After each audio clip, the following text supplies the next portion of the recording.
This is the Neurosurgery Podcast.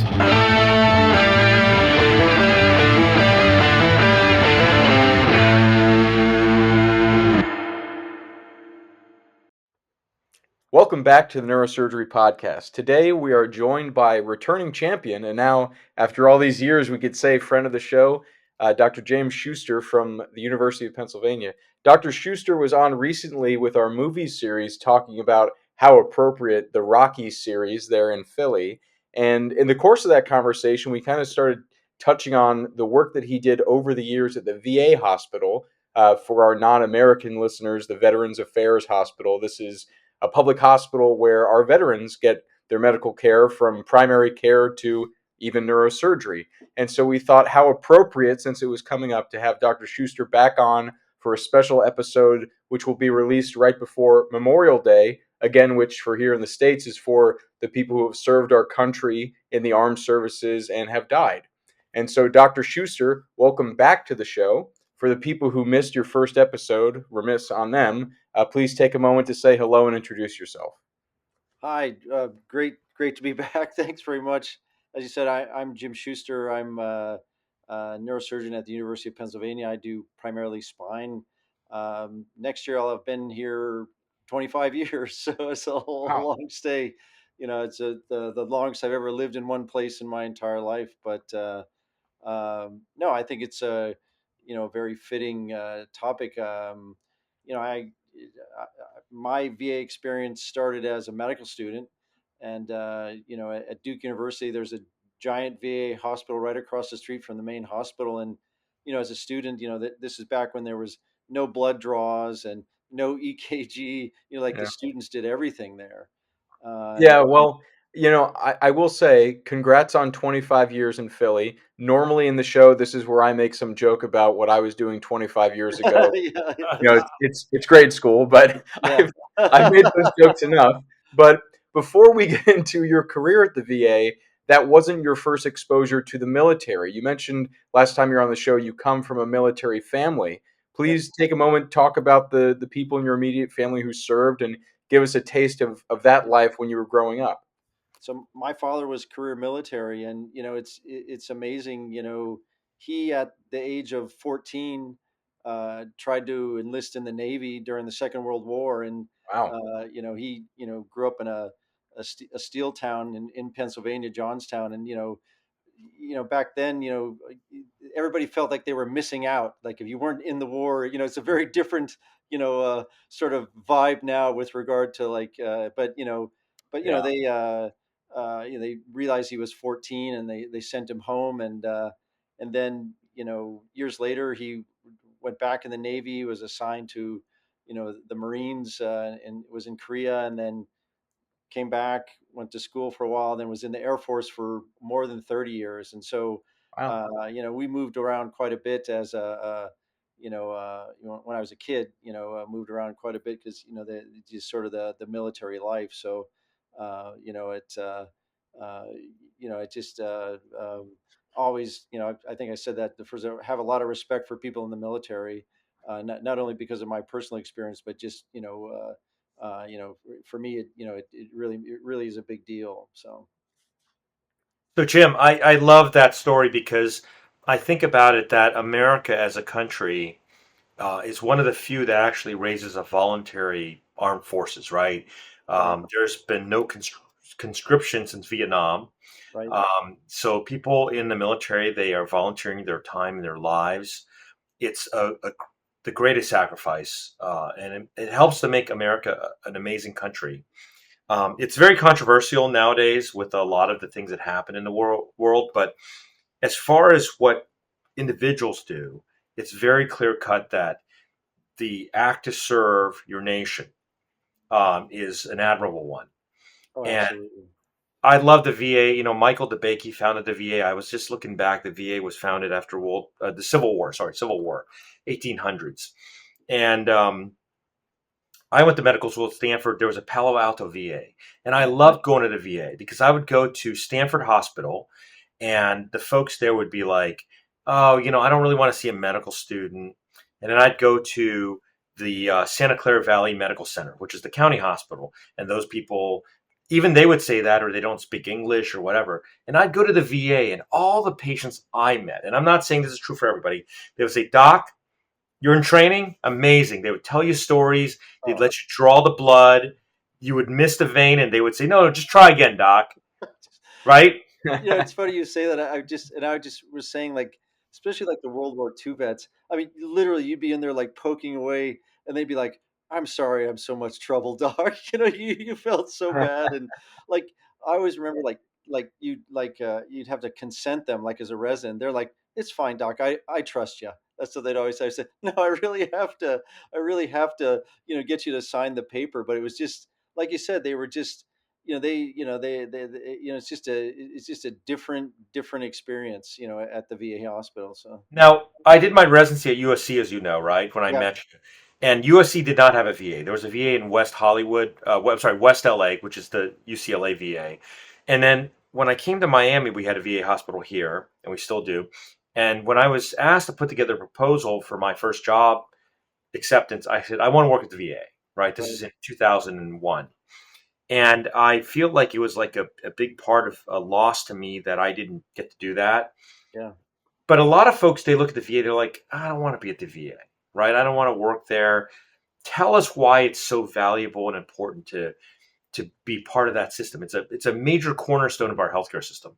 Yeah, well, it's as I said, as a resident, our VA experience was incredible. I mean, they just before I got there, Mark Mayberg had run like one of the major carotid endarterectomy trials, out of the VA. And, I remember going in 6 months, I did, 14 or 15 carotid endarterectomies. And, it's, Wow. the thing about the VA is, you have to understand the system. It's quirky, and it's bureaucratic. But if you understand the system and understand the limitations, it's very easy to navigate that. But I think for especially in training, it really is a great experience. And and again, it's not this notion that, like, the care is left to the residents. It's really not that. It's just, you know uh when I was there, I felt like, like I was running that service, and doing great cases, and again, the level of, the appreciation, extended by the patients was, I look back very fondly on my time at the VA. Yeah, I will say similar to Dr. Wang's story, where I am now in training, we don't have a VA, but obviously I was there in medical school in Miami, and we did rotate at the VA for a few rotations. I think the one that I recall the most was just outpatient, like family medicine, primary care. And it was such a unique experience that over the years I've thought back on as I age in this field and as I age as a physician. I think back on those experiences. I often say this tangent, but that book, The House of God, Yeah, I tell all medical students to read it, and then I tell them to reread it and reread it because every time you read it further along in your career, different things jump out at me. And I remember reading as a student, as an intern, as a junior resident, and so on. And thinking back on that rotation at the VA, I remember some of those patients. I remember some of the doctors that I worked with. And obviously, were I to walk in there today, it would be a completely different experience. But I can still kind of relive those encounters, those experiences, those conversations, and try to think about it with what I know now and the skills that I have now, and try to glean new lessons from that and try to appreciate those patients because they are very different patients. It's not quite like being at a county hospital. There's less resources, obviously, and there's some of that constraint, but it's not the same population as a county hospital. It's not the same population as the mothership hospital where you have all the bells and whistles and toys.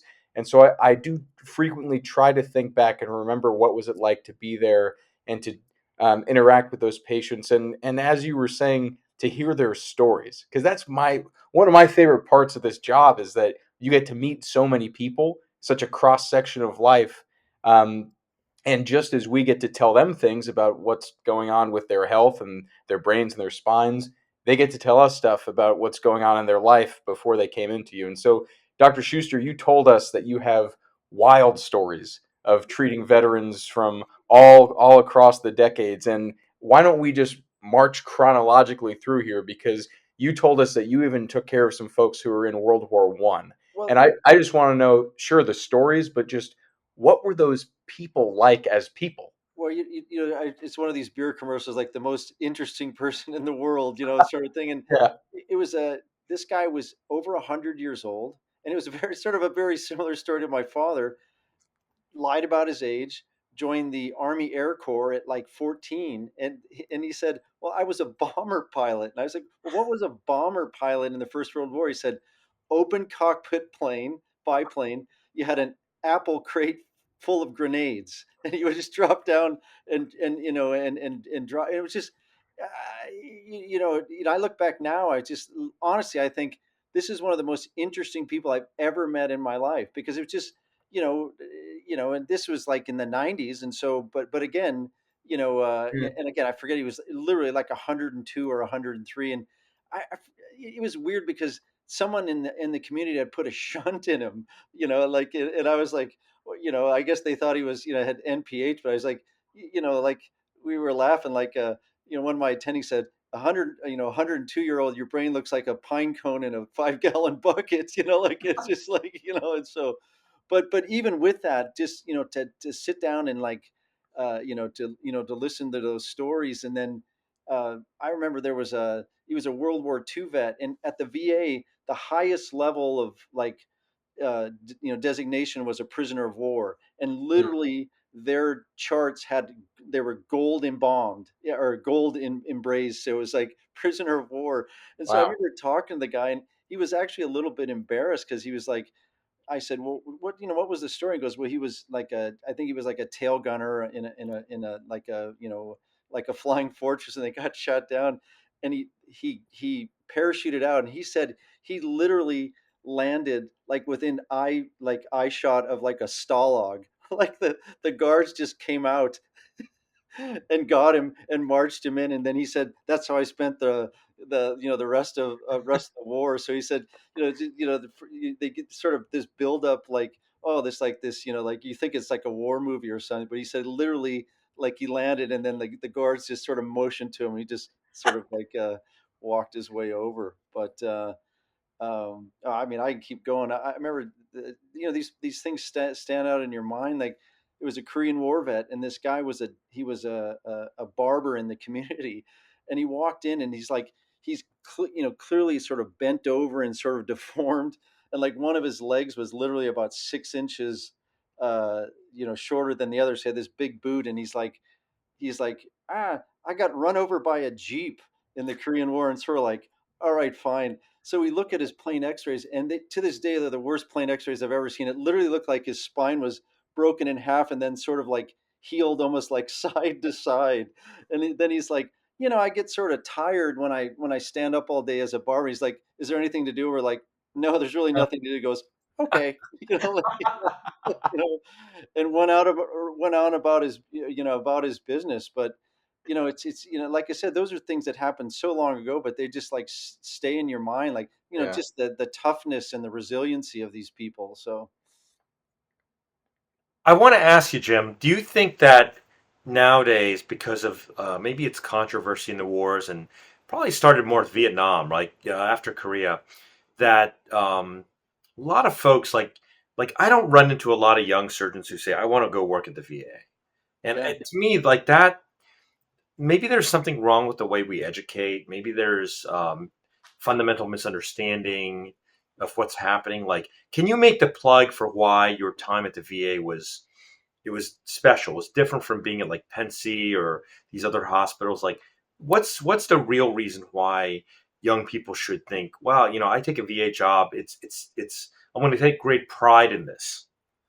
Yeah, well, I think, I mean, there's sort of two ways to look at it. Like, if you have a research interest, I mean, the VA is a really nice. I mean, if you want to do, funded research, the VA is a great way to go, because it's just like, I mean, obviously you have to provide clinical care there, but as part of that, and our VA is a perfect example. We've had several faculty members um, uh, that have used that as an avenue, getting VA funding and then moving on to NIH funding. The one other thing I would say is, even though it's is the VA, even though it seems like a very structured place, is really open to innovation. So, like, if you want to go over there and do, uh, you know, uh, I mean, especially things like, minimally invasive things and things like that, they'll allow you to do it. I mean, you have to sort of know the system. And so I think it's, if you're, trying to build a practice, and you have a special interest and you want to sort of hone your skills, I think the VA is actually, and because it's, like I said, is it's not a, it's one of these things where it's rare that you're going to do more than like two cases in a day. I mean, that's just the way the VA works. But it's like, so there's not the pressure of like, I got to get, I got to do all these cases. But if you want to, like, hone your skills in certain areas, I think it's a really good place to start. And I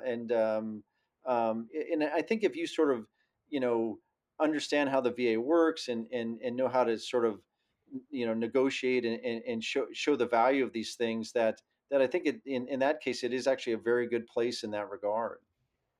I mean, that's a great point, and I'm sure that I guess kind of as you said, Dr. Wang, when you were working out your contract, it need not be a place of primary practice for someone. So if you're going to join a group or join an institution and they have a VA nearby or they have coverage or some presence there, you could give some portion of your time to go see patients in clinic once a week, have one OR a day when there's a case to do, and contribute there and give something to that population, even if 3/4 of your time is spent at the main house or something. Yeah. And But even though we don't have a primary service now, I see a lot of VA patients, because they have this thing where they can sort of, just because sometimes the waiting times get long, so they can sort of opt out. But I see quite a few patients, in my primary clinic that come from the VA. yeah. And so I'd like to ask you, Dr. Schuster, because we've had a number of neurosurgeon veterans on the show over the years, and many in the past couple of years who talked about their experiences both in Iraq, Iran, Afghanistan, and even going now on trips to aid in the Ukraine conflict, and how they've learned from the pathologies they see on the battlefield, lessons that they learned to bring back to their practice here, stateside in civilian neurosurgery, not just in trauma, but vascular practice, spine practice. Um, Rocco Armando, we've had on recently, Brad Dangler, Ricky Ditzel, a medical student here at Rush, who's a veteran, was a medic. And just those names come to mind. We've had a number of veterans over the years. And so I wonder if, back stateside, not in a forward situation, not at the battlefield, but do you recall any pathologies that you saw besides the Jeep accident, of Yeah. course? Any pathologies that you saw over the years that were unique to this veteran population, that either stick out in your mind as something spectacular or rare, or in some way kind of informed the way you think about, oh, well, these people I see with these problems in the civilian population, it's kind of like that one guy who was in Desert Storm or something like that. Well, no, absolutely. And so, and a plug for, I like one of our plastic surgery colleagues is, spending a tremendous amount of time in the Ukraine now, Hmm. training people, to do soft tissue coverage sorts of things. But I'll just go back to another story, because warfare has changed over time, and I give you an example that we talk about triage. Well, you know how we consider triage now is very different than when that term was invented. And I give you an example. So I took care of a patient.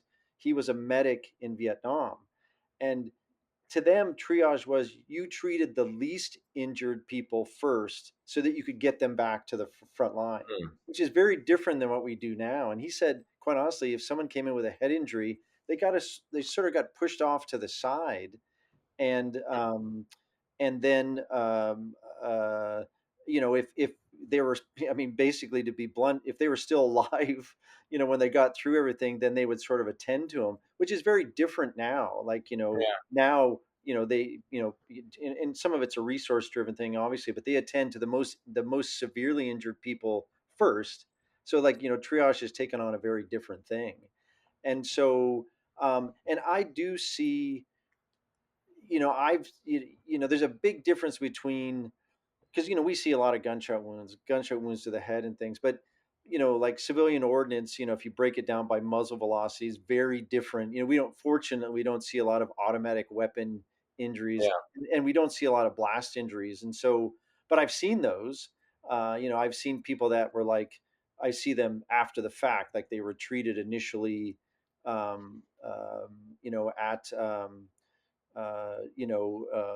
either in Afghanistan or Iran or back in Germany or back, Walter Reed or something.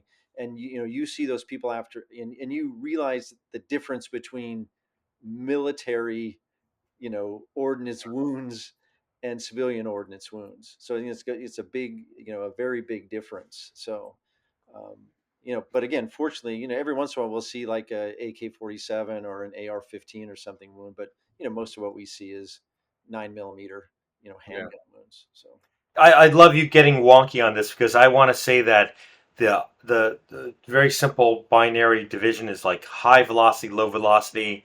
Military ordnance, let's just say, draw it at 1,500 feet per second. So bullets traveling at over 1,500 feet per second, they have a very different um, phenotype characteristic when they hit the brain tissue than something going 1,100. Right? It's right, very different. right. I think that Hollywood does us a great disservice. Like if you were to fire an assault rifle projectile at someone's arm, like there's a good chance the whole arm comes off, right? It's not like in the movies where you're shot 50 times and you get up and keep running. Like that's not a thing, right? No, no, absolutely. And it's just, and I think, I honestly think we don't take advantage of military medicine as much as we can. And if, for example, like, after like the Boston Marathon bombing, and they had all these people with traumatic amputations, well, the military has such resources. They're so far ahead of taking care of those things than the civilian population. First of all, we're, in the civilian population, civilian medicine, not used to seeing, those kind of like bomb injuries and things like Yeah. that. But and so, um, you talk about like the cerebral vascular experience, and that's, but I think there's a lot of things that we don't, and again, how much of it is actually applicable. But I think there are things that the military does very well, and then sometimes we don't realize, and we sort of reinvent the wheel when we come across situations like that. And So I want to go back to that because I know you're not just a neurosurgeon, you're a professor, you're a scholar. Like the origins of American neurosurgery with Harvey Cushing.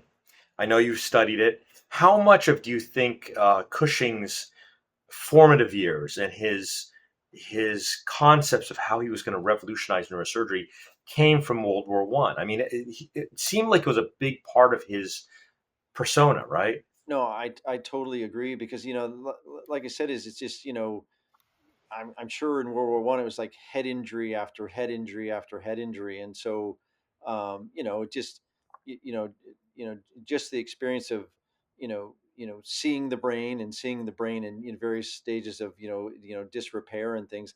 I have to believe that it made a huge impact on him.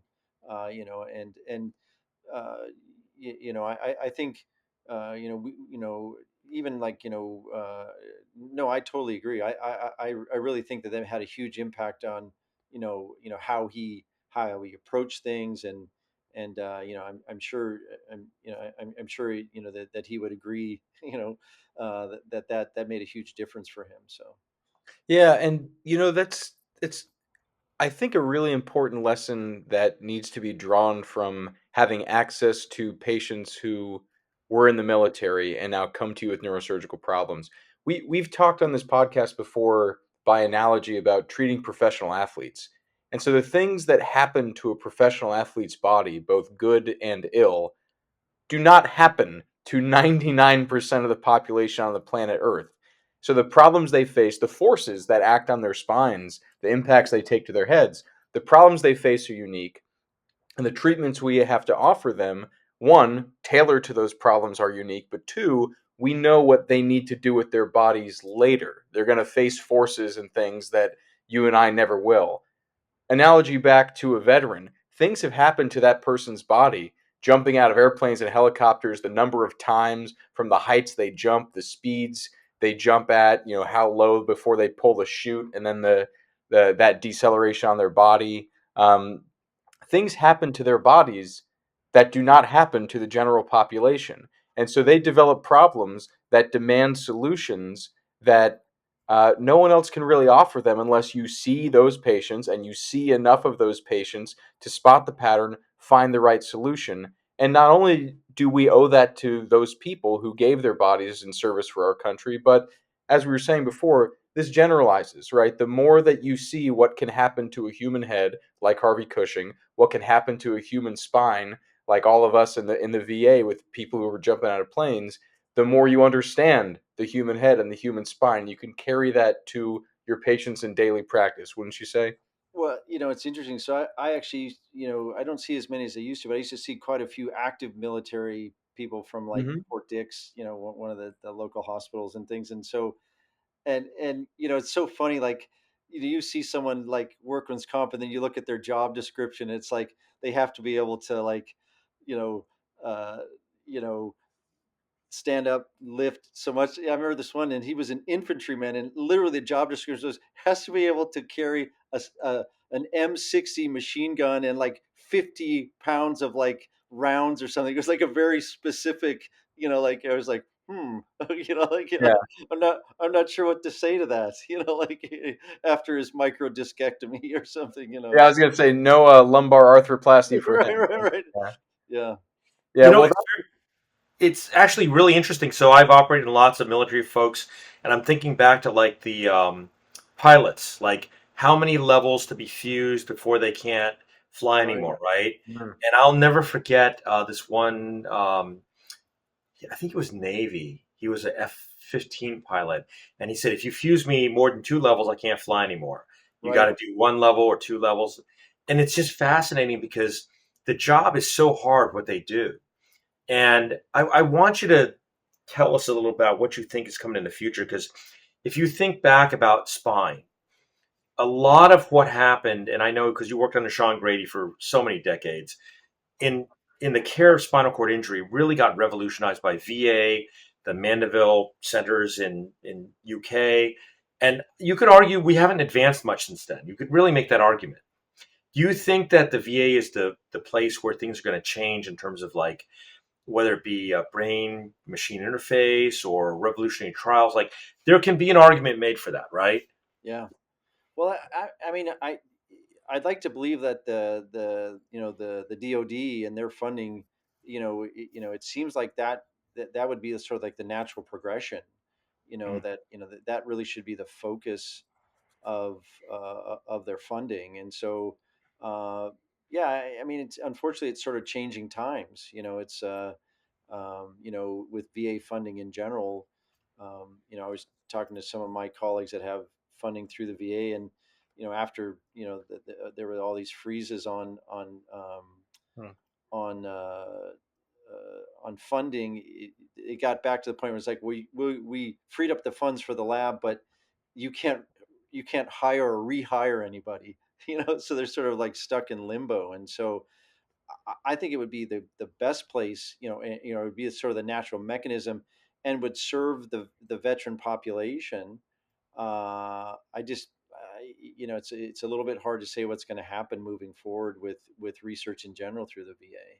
So May you live in interesting times. yeah, yeah, Well, as I said, this is a kind of a special episode for Memorial Day. This will be released the day before Memorial Day. So, for everyone who is off work tomorrow, please remember what the day is about. The men and women who gave their lives in service to our country. For our colleagues who do not have the day off tomorrow, who are on call or working, and I'm talking to you, PGY twos. We're thinking about you, but Primarily, Dr. Schuster, thank you so much for coming back on the show, sharing your experiences with us at the Veterans Affairs Hospital. Hopefully, if this gets one person inspired to go out there and see some VA patients, do some work at the VA, even just one person, this show is a success. But even if that doesn't happen, I love hearing stories about World War I vets. So Yeah. it's a win-win. But Dr. Schuster, thank you so much for coming back on the show. All right. Thanks very much, guys.